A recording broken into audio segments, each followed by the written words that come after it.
예수님 만나고 자신의 삶이 바뀐 것을 다른 분들에게 이야기하는 것을 가리켜 우리는 보통 간증이라고 이야기하죠. 오늘은 사도 바울의 간증, 이 간증을 통해서 사도 바울이 하고 싶었던 이야기는 무엇일까요?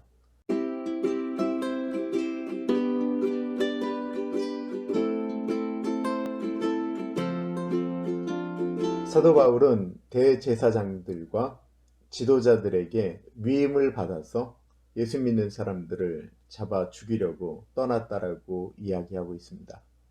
이 위임을 받는 것을 가리켜 사도직을 받았다라고 보통 이야기를 해요.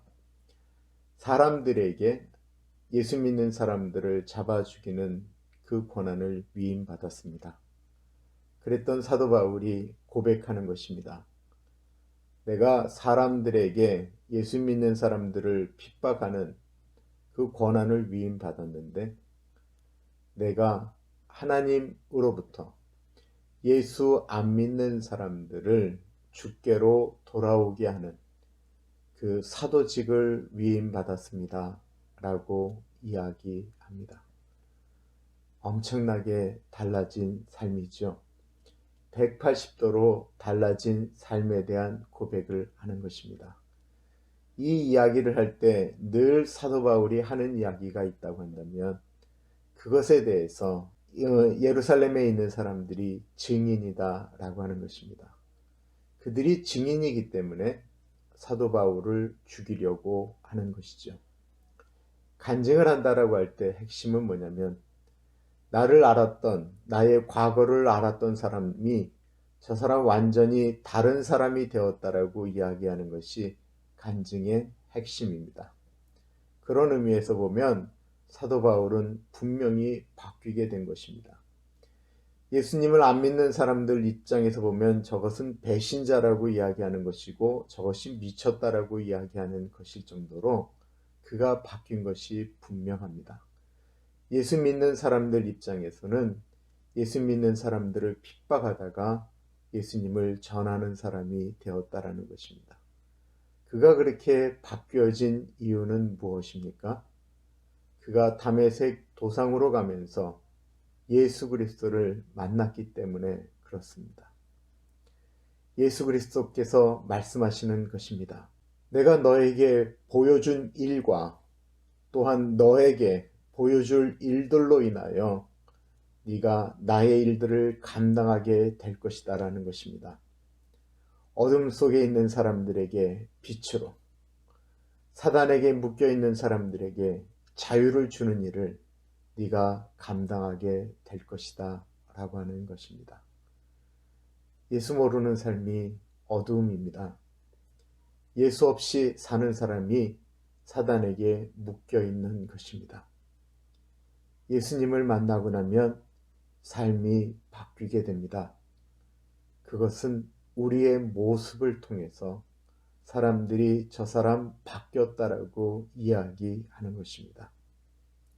그렇지 않나요? 어둠에 있었던 사람이 빛으로 나왔는데 어떻게 안 바뀔 수가 있습니까?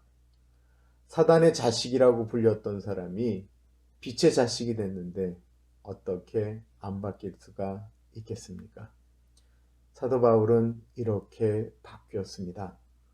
그리고 사도 바울을 통해서 빛 대신 예수께서 사람들에게 다가오기 시작합니다.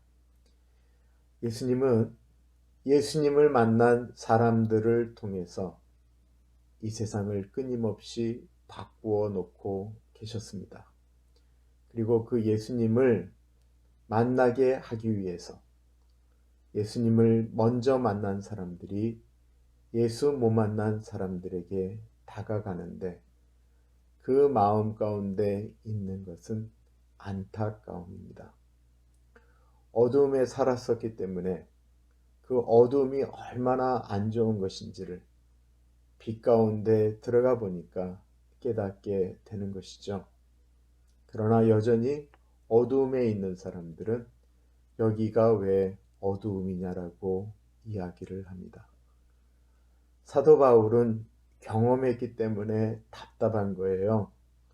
그는 예수님을 만났기 때문에 안타까운 거예요.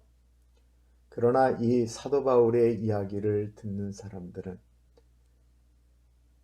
내일 본문에 보면 저가 미쳤다라고 이야기합니다. 그들이 보기에는 미친 것입니다. 180도로 바뀌었기 때문에 그렇습니다.